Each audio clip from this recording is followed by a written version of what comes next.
Hello and welcome to Love and Relationships, produced by PoseWellness.com. I am your host for today, Desmond Hardy. The purpose of the Love and Relationships show is a multiple part web series focused and geared around helping people understand and bridge the gap between relationships and reality. My guests for today are actually a couple who've been on their love journey for nearly 3 decades. It's a couple by the name of Lawrence and Wendy Prescott. They've enjoyed a healthy relationship for 27 years that's produced 3 children, and they want to share some insights based on their success and also their failures about how to fall in love, how to stay in love, and also how to translate that love relationship to their children for future generations.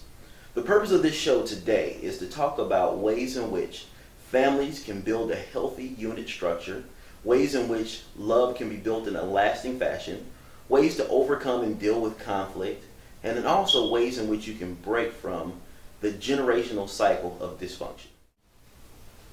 Our first guest is Lawrence Prescott.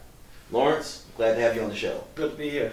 So tell me a little bit about yourself and your early beginnings of understanding the family unit and love and relationships. Mine started real young. I was raised by my grandmother, until the age of about 5. And then I transitioned and went back to my mom and dad, and they raised me. And so I was accustomed to a loving family unit. My grandmother was very loving. I was the only person, so I got all the love and attention. Mm-hmm. So early on, it created me desiring that love and attention early on. So why were you raised by your grandmother before? It was tradition for her to raise the firstborn of all the couples, of all her family members. So she would raise the firstborn, and I was the firstborn for my mother and dad. So let's back up a little bit then, because it sounds like a tradition that's outside of the normal American landscape. So where did you grow up and where are you from? Yes, I grew up in Guyana. That's in South America. I grew up there until I was about 21, 22, and I came to the States then.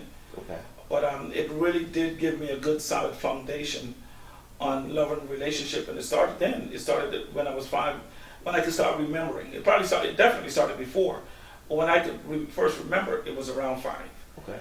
And as I grew, those were things that I paid attention to. The attention that I got because I was the first nephew, Mm-hmm. the first grandson, the first of everything, Mm-hmm. as it relates to my family unit.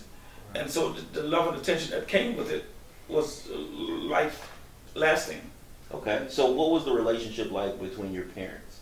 And what were some of the earliest indelible images that you have in the love relationship between your parents? Yeah, it was a partnership that I saw growing up. They created a home together. We had a beautiful home, and it looked like they were working together. And so as a young child, that's what I saw. I saw them working together and we having the things that we need. But as I grew older, I found that there was some things missing. And as an adult, I now know why and know some of the things that were missing because they were also busy. They were professionals that had them away from each other for quite some time and worked late into the night. So yeah, it looked that way on the surface as a child, but as I grew, I realized that there were some other things going on. So in your opinion, what was it that was missing in your parents' relationship? Love and attention, that focusing on each other, being able to balance your workload, your work environment, and also making sure that you spend quality time with the person that you love and care for. Okay, so Lawrence, tell me a little bit about your history in relationships and love and relationships. Mine started at a young age. With the family unit and how they were loving to me and the love that they shared with me, it created that need for love and attention. And so in my young age, that's what I did. I was looking for love and attention. And I had a brief period where my parents left and came to the United States and left that void. And so I went around, seeking that love and attention in other relationships with females. I had a troubled relationship with my aunts and uncles, trying to get the love and relationship that I needed from them. Mm-hmm. It didn't work. And and then I met Wendy. When I met Wendy, there was something that clicked right away because she was loving, and she was willing to give me attention. So that right off the top attracted me to her, not only her natural beauty, it instantly started to fill that void immediately. Okay. So originally the way that you came to your relationship is based off of an inner need for affection and attention Yes. that was Yes. sometimes missing Yes. from your familiar relationships Yes. because your parents were working most or all of the time. Yes, yes. So were there any downsides to that particular void there once the Yeah, relationship because got focused? I agree with, I think the relationships that you get involved with, you're looking for love and the appearance of love. And a Mhm. lot of times those lead you down the wrong road or into unhealthy relationships.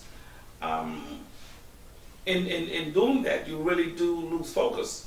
So I would advise everyone that is in the same position that I was when I was 19, 20, find yourself, get that love and attention from yourself, because you can love yourself Mhm. and you can give yourself that attention first. Okay. And I think once you find that first, then you're able to look for that from a good place because you've identified what you need. Now that might be easy to say once you're 30, 40 years old. Yes. But how do you know that there's a void that you're seeking to fill in relationships when you're 17, 18, 19, 20 years old? That's a good question. I think for me, I didn't have a true understanding of what that meant at the time. I knew I was seeking, and early on, if it had slapped me in the face, I wouldn't have known what it was. But I think meeting someone that had that already, it is something new, and so that's what new and exciting in that person, because you feel it. It's a feeling that you get when you meet that person, or when you meet a loving and caring person. You feel it. It's like a motherly feel, like, oh, you're gonna be okay, or someone Right. that is gonna take care of you. Right. So you feel that, and it puts you at ease right off the top. So Okay. at that age, that's what attracted me. So if you have a particular, if you've been able to come to terms with yourself and understand that this is a particular void or need area in your life, what's to keep you from being pulled into other relationships when you have a stable, healthy relationship? And you keep coming with all the excellent questions. That's another good one. I think that, remember we talked about the appearance of Mhm. other loving relationships, and as a younger person, you don't know the value of the one that you have right in front of you, first off. So anything that looks the same, because now you have identified. So how did what that it looks affect like. your relationships? How did that affect? It was tough. It was tough. I was fortunate that the person that I met not only had that, but had an understanding of what was missing in my life, and was able to work and coach me through to the understanding that, hey, what you're looking for is right in front of you. And that's the hard part. Initially, it was tough because I'm thinking I'm seeing it in all different places. Right, right. Which is quite peculiar and interesting because I look at the age difference between you and Wendy. 5 years by no means is not a huge gap, but at the age that you met each other, Yeah. it's huge in terms of relationship Yes. development. Because Wendy was 16, you were 21, so Mhm. that's a huge gap in terms of life experience and development Yeah. and those type of things. And yet, it's remarkable for you to say that she was able to understand and have a better grasp of what you were dealing with and help to coach you through your own feelings and emotions. Absolutely. I think, and that is true. I think with Wendy being 16 and I was 20, Mhm. you know, I think because she had good examples in her immediate household, because she's part of a larger group of kids. You know, she has 7 sisters, and was living in a home with loving relationships around her. I didn't have that. You know, parents gone. I have 2 younger brothers that was looking to me for that example. So meeting her at 16, one of the things that fascinated me is that she had a sense of herself already, knew how to interpret what I was going through, and adjust the conversation and made it relevant to say, well, yeah, I understand. I know you like running the streets, or I know you like doing whatever, but I got you. And put me at an ease that if you don't take time with all the other relationships that look like it's loving, that you don't get a chance to understand. She was able to effectively communicate that to me early on in the relationship. Within the second day of meeting her, I think, within the first week, I think, of meeting her, I said, one day you'll be my wife. And it's the weirdest, I've never said it to no one else, but the calmness that she brought to the conversation in the initial meeting, you like say you know. Right. It was one of those moments, and so I had to reflect on that. Now look at what she was bringing, her death, the things that she was talking about, and measure that in a way, even at 19, 20, made some sense to me. Wow. Okay. So even through that, I understand that you all have 3 beautiful daughters in your union. Yes. Latoya, Letitia, and Lachey, Yes. who are 24, 17, and 11 respectively. Yeah.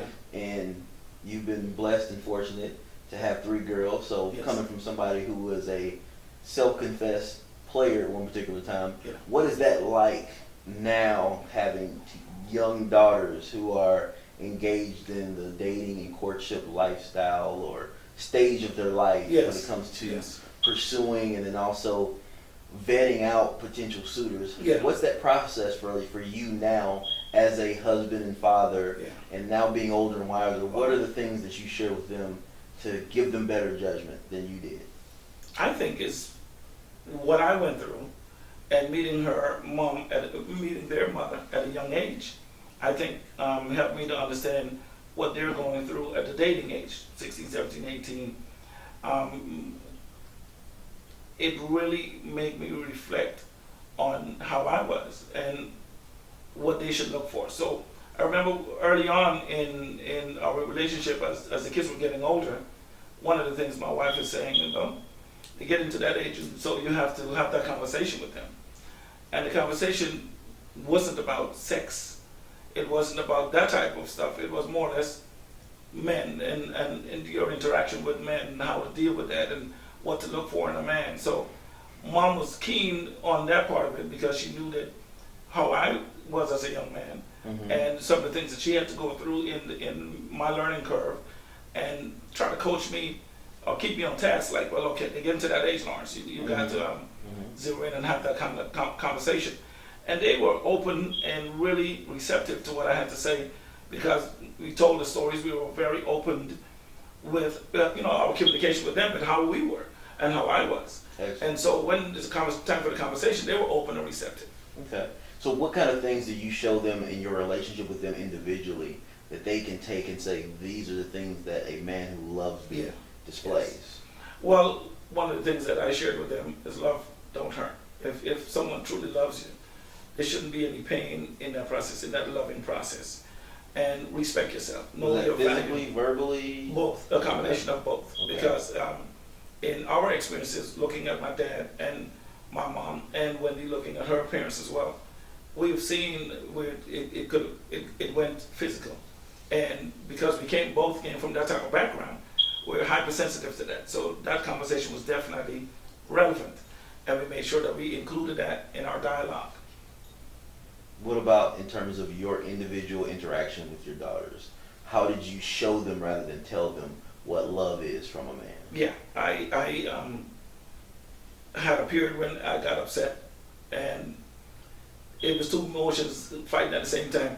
You're upset, but you want to be loving, and one of the things that we learned in our teaching is that two thoughts can't occupy the same space. So my kids would read my face and know that Daddy's upset. Mm-hmm. And in the past would be able to just stay clear because they didn't want me to, be mean to them or be harsh with them. And as we open up and encourage them to be more vocal in their thoughts about how I'm feeling and how I'm treating them, they were able to literally say, Dad, I don't agree with what you're doing, or Dad, I think that you're wrong. Mm-hmm. Or if they think that we need to have a family discussion, being comfortable enough to say, well, let's call a meeting. Mm-hmm. And for me, that was new because I didn't have that as a child. Mm-hmm. It was, your opinion don't matter, it don't count. Mm-hmm. And never was encouraged to express that.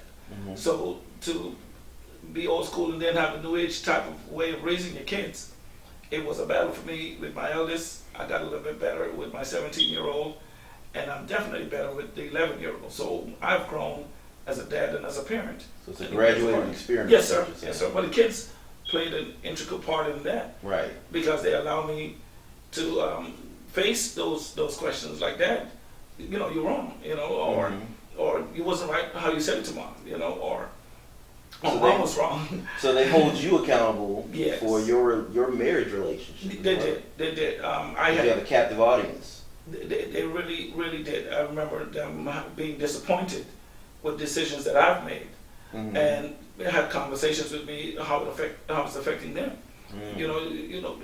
We were all fine. That type of stuff. So, as a dad, going through that process was eye opening for me, and for any young couples that are out there that have young kids, let them be a part of the process. You say, close the door and have the arguments and fights. I'm not recommending that you fight in front of the kids, but if there's a disagreement, it is okay after you finish discussing it with your wife, have a conversation with the kids, especially if they overheard how it started and they don't know how it ends, then they wouldn't have that start and end resolution part of it Right. in terms of the process. Because it gives them the tools that once they get married, then they know how to Yes. appropriately resolve conflict. Yes. Excellent. Absolutely.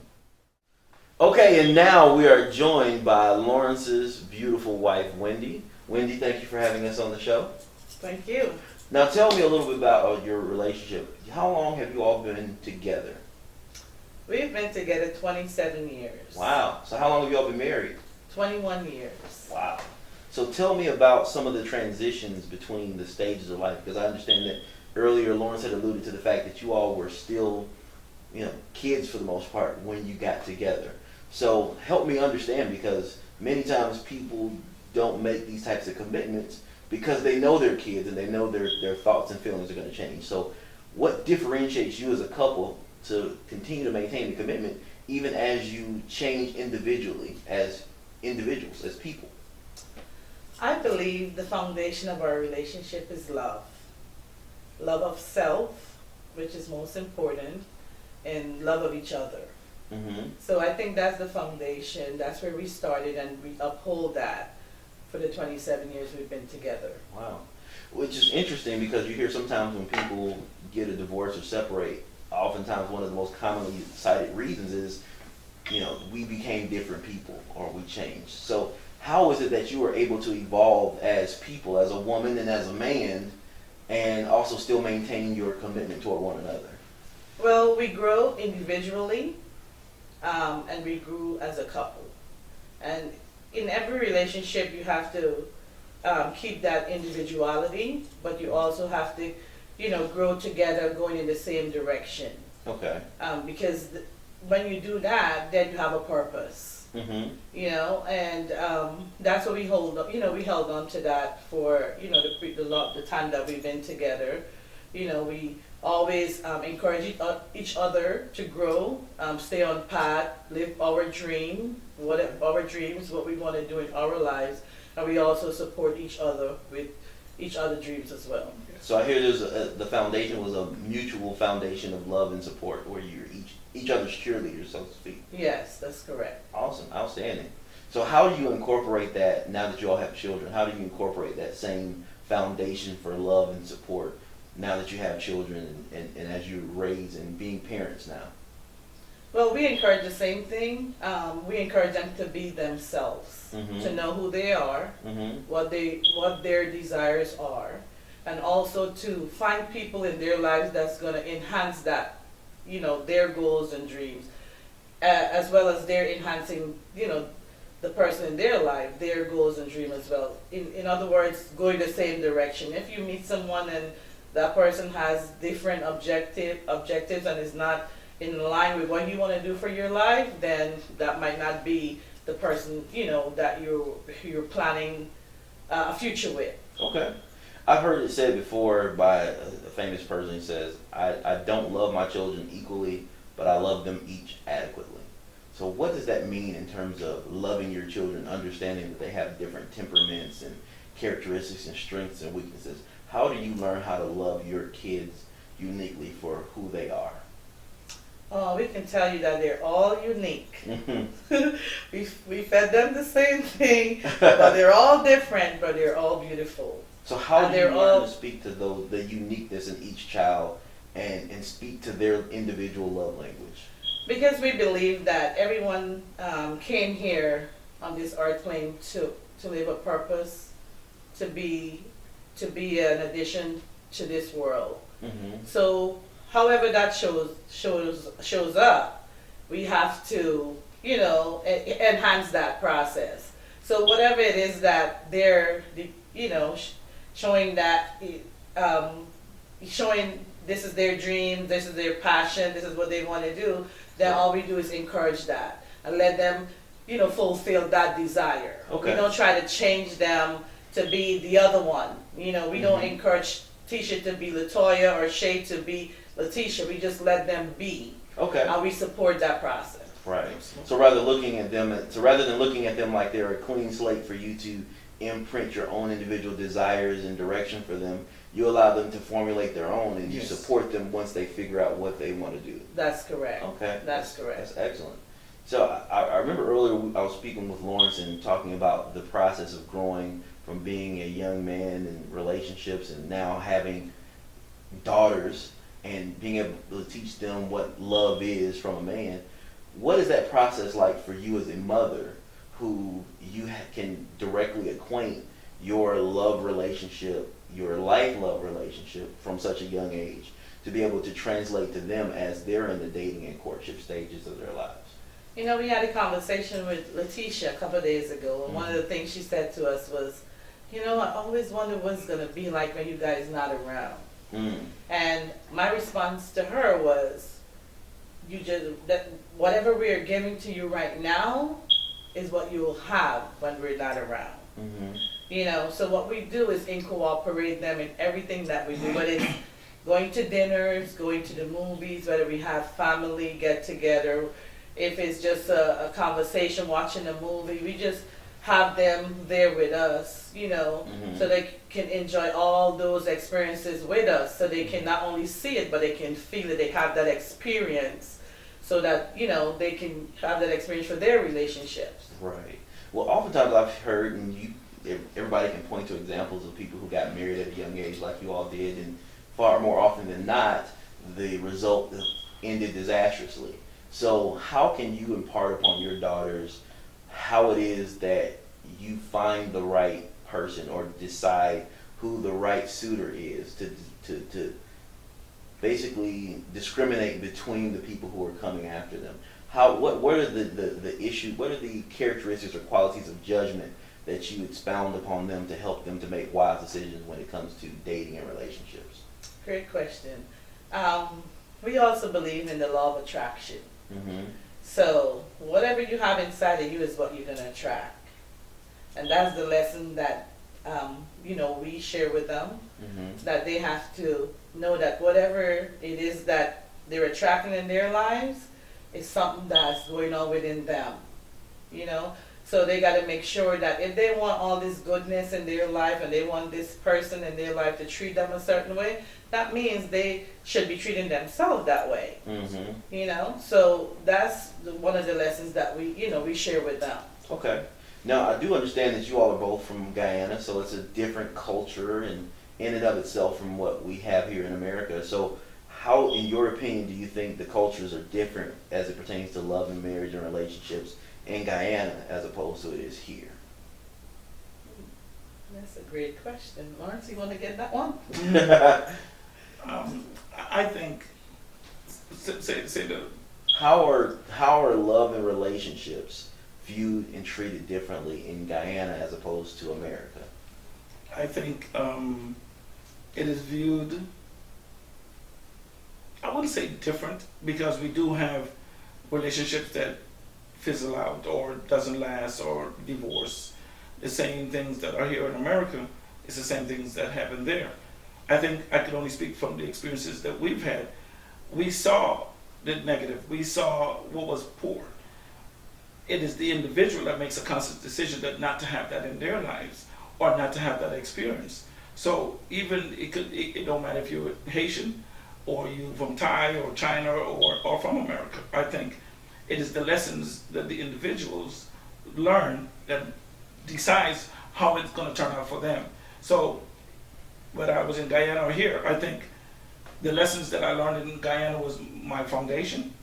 The things that I saw that was not so good as far as relationship-wise was my foundation, so I don't subtract that from the experience. Okay. I think it helped enhance the decision-making process here in America. What is different is sometimes I don't see the effort of trying longer, stronger It's more, girl, dump that guy, man. He wore the wrong color pants. You know, it is, in my view, I sometimes see it as more disposable. And what I've seen as examples that is the same poor relationship in the Caribbean or Guyana. The women or the men sometimes stick it out a little bit longer.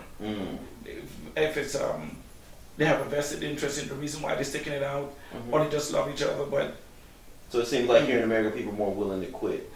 Right, it just seems that way. Okay. It just seems that way because you know it's like a microwave type environment. You know, hey, he's not cutting it, you out, next one in, but they repeat the same thing. Interesting. But what we learned in that process is that looking at yourself and what you're bringing to the table, you have to have it within you, and that's what you will attract, regardless of the country you come from. Yeah. Interesting segue. So tell me how, in terms of relationships, because we know that relationships and marriage and love is not all roses and dances in the park and riding on a horse-drawn carriage. There's going to be some conflicts and some difficulties and difficult times.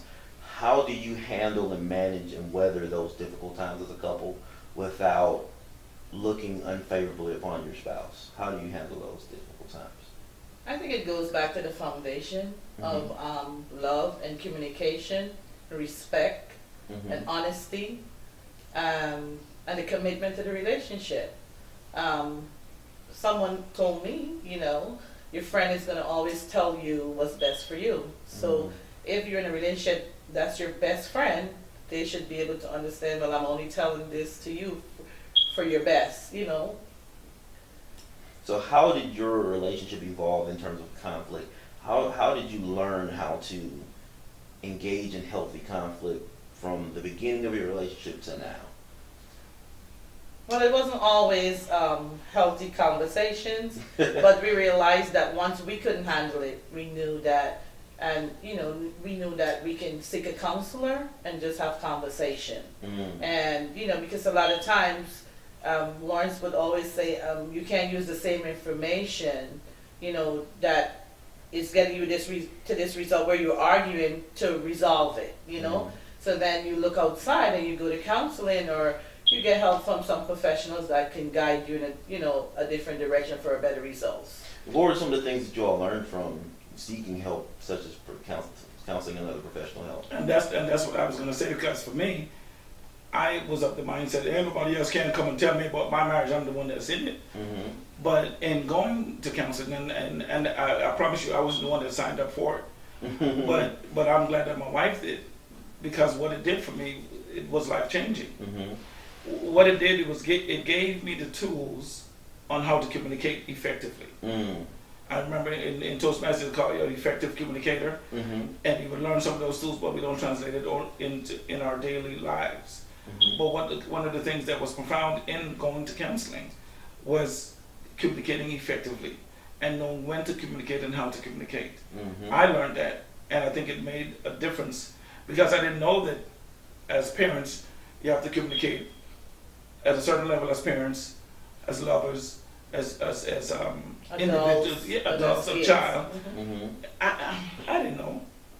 So in going, those were some of the tools that I learned. Excuse me. And one of the things that I had to do was know that I need to put those into practice. Okay. So. And I want to add to that. Go ahead. Yeah.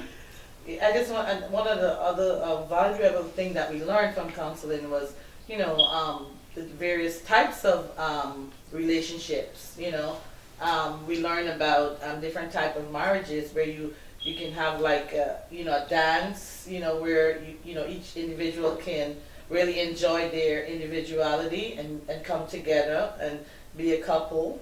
You know, we have the unhealthy ones as well, so we learn to add that to our relationship. Excellent.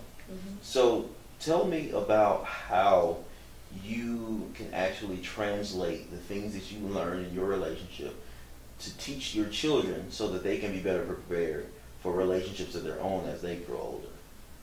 I think one of the things that I remember in our journey is that the kids being present, a part of the discussion and conversation. So there was no secret that they knew that we went for help. They were part of the family meetings where we sat down and talked about it, or they heard the arguments and saw whether it was any type of pain, they saw it in both parts. You know, we both open up. because in our case, we have a unique type of relationship with them. So they weren't separate and independent from the process. So they was able to see us be mad, go all the way to the brink of divorce. Mm-hmm. They saw us work our way, well, live separate lives. Mm-hmm. They was able to see us work our way back from that point, Mm-hmm. being committed, being in love with each other again, building that again, step by step, month by month, until we got remarried in September this year. Okay. So they were a part of the journey in that going to the edge, and it was part of the journey seeing us come all the way back.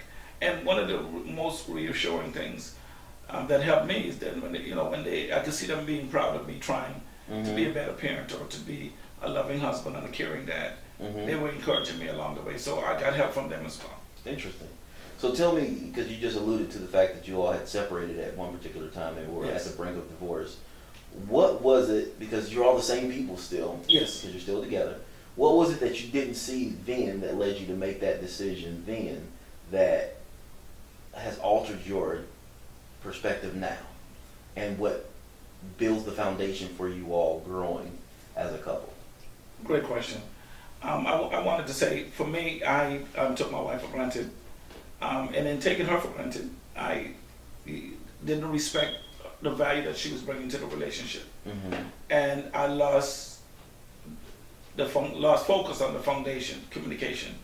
So not only were we not communicating effectively, Mm-hmm. we weren't communicating at all about what really ailed me or how I might. When she shared it with me, I didn't have the listening, loving ear. I didn't listen with I was more defensive. So Mm-hmm. I was viewing it from a different place, so I reacted in a different way. Okay. And so in going back to what I was counseled on, once we were separated and I reflected on that and realized that, hey, I didn't give the tools, I didn't put out none of my tools, Mm-hmm. and then once I had to work on me and atone with myself for not doing that and taking responsibility for not doing that and then trying to do that, and then once I started doing that in an effective way and communicating effectively, then it started to rebuild again because that's the foundation.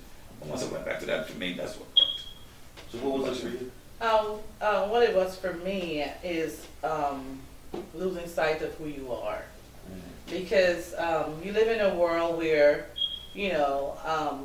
like Lawrence said, the microwave, world where Mhm. everybody want it now, or and sometimes you're influenced by that. It might not always be friends, but it might be family. Mhm. You're And- informed by the need for immediate gratification. Right, exactly. And like in our life, growing in Guyana, when we were younger, like Lawrence mentioned to you, he was the person known as this player, Mm-hmm. and people remember him being that way. Mm-hmm. So when they reconnected with him, he's like, who is this person, Mhm. And I guess with having some desire of that, wanted to revisit that. Mm-hmm. And that caused a little issue, for a couple of months in our marriage. A big issue. A major issue. A major issue. Yeah, Mhm. and my perspective is you always have to remember who you are, Right. what your purpose is. Mhm. You're a parent, Mhm. because for me is once you become a parent, then that's the primary focus. You're setting an example not only for Yes. yourself but for your children. Right. They're watching you and they're choosing their dads and the guys are looking for their moms and all of these things. So you have to always remain a parent and always remember who you are. Okay. So tell me something, for you all who've been married or been together for 27 years, that takes a huge amount of time. That's been most of your lives together. Okay? You're not just a husband or a wife, you're also mother, father, employee. You have your own entrepreneurial pursuits, you have your own individual dreams and goals. How is it that you balance time for each other with speaking to meeting the needs for your spouse? Good Lord. Well, for me, I think it's still a work in progress because when you're an entrepreneur, it requires a commitment to that process in itself. and as an employee, there's a commitment there, and there's small space in the middle, and then you still have friendships that you have to either cultivate or to flourish, to keep going. It really do put a strain on your time. But what I've been learning is to be more effective with my time, so that when it's time for home or for family, I focus less on those things. And what I have though is a good reminder, because I am constantly on a business call all the time. Mm-hmm. And my wife, if we are going out to dinner, when we, as I'm getting to the table, she would say, well, okay, you could go ahead and wrap all of that up now. We're about to focus in on family. Mm-hmm. So I think her knowing what my responsibilities are and keeping me on task is a good balance. It's a good way.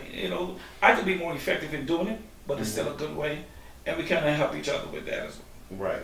So how do you balance being a mom first versus being wife first versus, how do you balance that? You said it, balance. You just have to retain a balance. You have to play all the roles, and you have to know not to neglect any of the roles. So you balance, you just have a clear balance of life in general, because everything needs attention. Right. And you give your 100% to every area. Okay. And for me, it's easy. I love being a wife. I think I came here to be somebody's wife.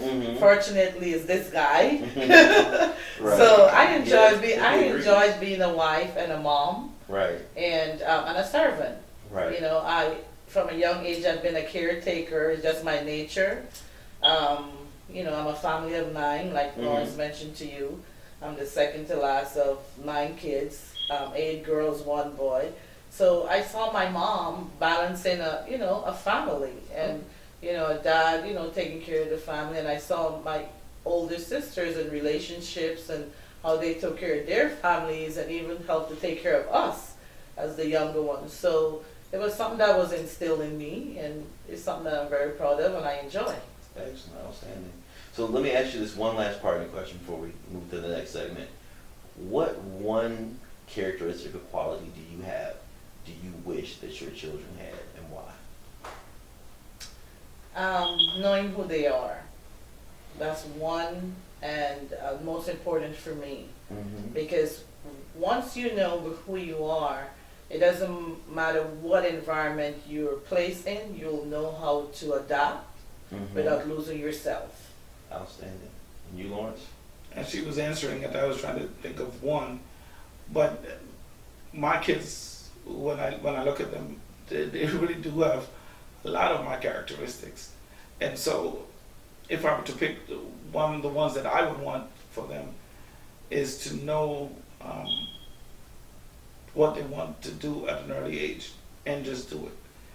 It's not a characteristic of mine because, I haven't done everything that I wanted to do at the beginning, but I know by delaying it, it delayed what I wanted to do. So as a dad, looking at them and wanting one of the things for them would be to identify what you want to do early and just start that process. So it sounds like from the two of you, your desires actually synchronize, because it's a combination of knowing who you are and knowing what you want to do and going after that, which is a beautiful segment. Yeah. So next, you'll join us for an interesting interview with the Prescott kids. We'll be right back. Okay, and now we are back with Lawrence and Wendy's 3 beautiful daughters. I am seated with, to my right, LaToya, Letitia, and Lachey. So thank you all for joining us. Thank you. I wanted to start off asking you all first, what is it that you all feel, or how do you feel about your parents' relationship? I know they've shared a lot with us previously, but how do you feel about their relationship, and in terms of what you've seen growing up over the years? What I see is like 2 loving parents. They always been well grounded, and they took really good care of us. So that's what I see. Just a strong background. Excellent, excellent. What about you, Lachey? Well, they had their ups and downs, but it turned out perfect. Okay. And Letitia? And I just think they were made for each other, like soulmates. Interesting. So do you think that relationships are about two people who are Meant to supposed to be together? Mhm. Excellent. So what's the difference between two people who are meant to be with each other and those who necessarily aren't? How do you know whether or not a couple is meant to be together or not? I would say people that know that they're going to be together forever and get along through anything, rough, bad times and good times. Okay. So what is it that you learned from seeing your parents have conflicts and also including you in the process? What is it that you learned that you hope to incorporate when you all become wives and mothers? I think that I learned both sides. You know, normally in most households you hear like one side of the story, but we know both sides and how both parents feel. So that made it good to like go through different situations with them both. That's really good. And when people are wrong, you have to know that you're wrong for doing something, and when you're right, you should, Excellent, excellent. So tell me, when it comes to relationships, what are the qualities that you look for in a young man to deem him appropriate for dating or seeing or courting? I would say a strong family background is important because if they're not close to their family or don't have good family values, then that tells a lot about a person. Being a gentleman and, taking care of their mother. Mm-hmm. Yeah. To know how to treat a woman. Excellent. What about you, Lachey? Well, like being able to take care of responsibilities. Excellent. So I understand that right now about 72% of all black kids grow up in single parent households. What has your experience been like that is so unique from most kids that you go to school with or are friends with growing up? Well, for me, when I was in high school or middle school, my house was like my dad used to call it the community center because everybody could come here and feel comfortable, or one of my parents to be their parents, because they wasn't like, they were strict, but they still allowed you to be who you were, Mm-hmm. So everybody wanted to come over here and be around us all the time. Yeah, I see that when you have one parent, you can't go to someone else. You look for other people to go to besides your one parent. And in my case, I have two parents that I can go to about a different situation. Mm-hmm. And having two parents, it's good to, have tips from both of them, from a man position and a woman's position, so you can know both. Absolutely, that's excellent. So, do you have any final thoughts in terms of what you want your future marriage and family to look like based on what you learned growing up in the Prescott household?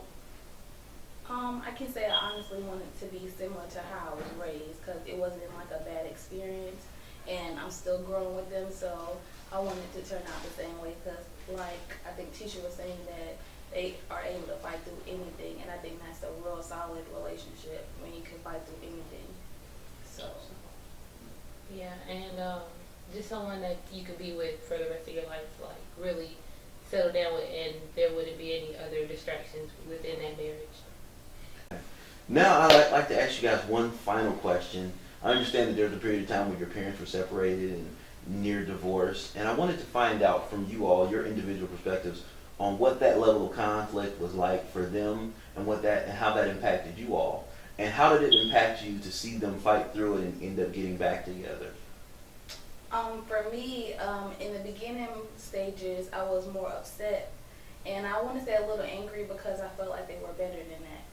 And I was more angry with my dad because I felt like he wasn't fighting hard enough. So I had a lot of frustration, but I seen that they overcame that, so it turned out good.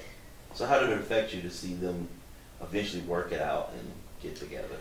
It was overwhelming. At the wedding, I was boo-hooing. So I was really happy. Most people, they don't want to see their parents, divorced. So I was really happy to see that they were able to pull through. Excellent. Okay, well, I was disappointed, very disappointed in both of them because I really felt like they were soulmates since I was little. Y'all are meant to be together. You shouldn't be fighting. Anytime they would get in a fight, I would be like, stop fighting, you know, Mm-hmm. let's work it out, let's do whatever, you know. And I'm little, you know, so it would be weird for me to be like, let's work it out. But Right. I was really happy when they got back together. Actually, I was really proud, and I was the one that wanted them to be back together the most. Excellent.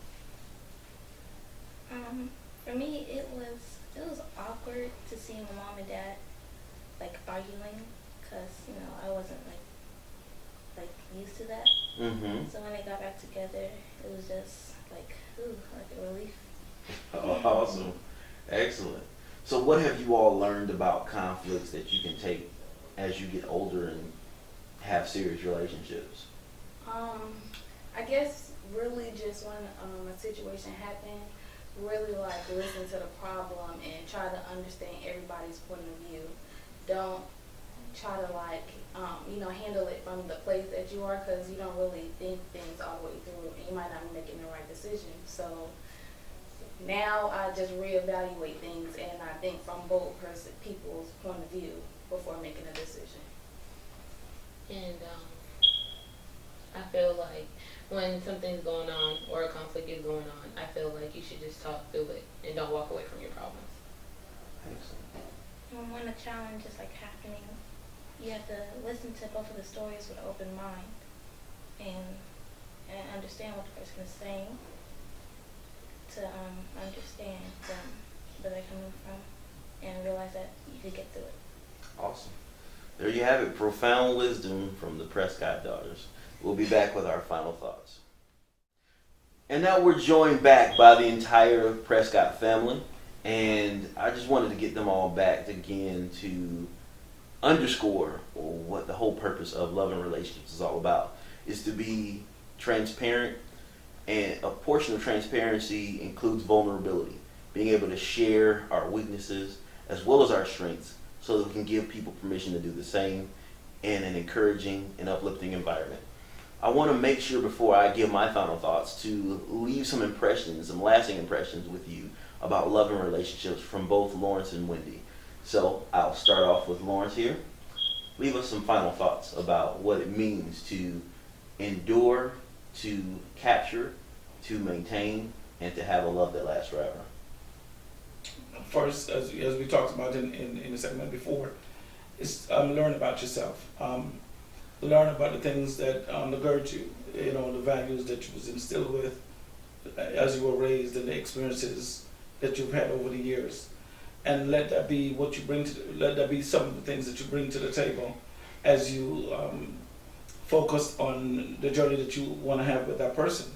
And as you look over, that person should have some of the same things or go at least be going in the same direction. One of the things that I would want to leave the audience with by saying is have a purpose. Know where you're going. Just know where you're going. Know why you're here, why you're with that person, and make sure that some of the things that you're doing is part of the direction that you're going in. Excellent. And Wendy, how do you give all that you can to being a wife, a mother, an employee, a sister, a friend, without losing yourself? That's a great question. Knowing that whatever you're doing, that's what you want to do, that's where you want to be, and then it will come easy for you to do it. Excellent, excellent. As you all can see, there aren't going to be many families you can find that are as real, that are as transparent, and that are as candid as the Prescott family. Hopefully by taking the time to listen to their story today, you've gleaned some insight, some wisdom, and most importantly, some strength about what it means to endure in a loving relationship, to have conflict, but most importantly, how to overcome it, and understanding that truly love conquers all.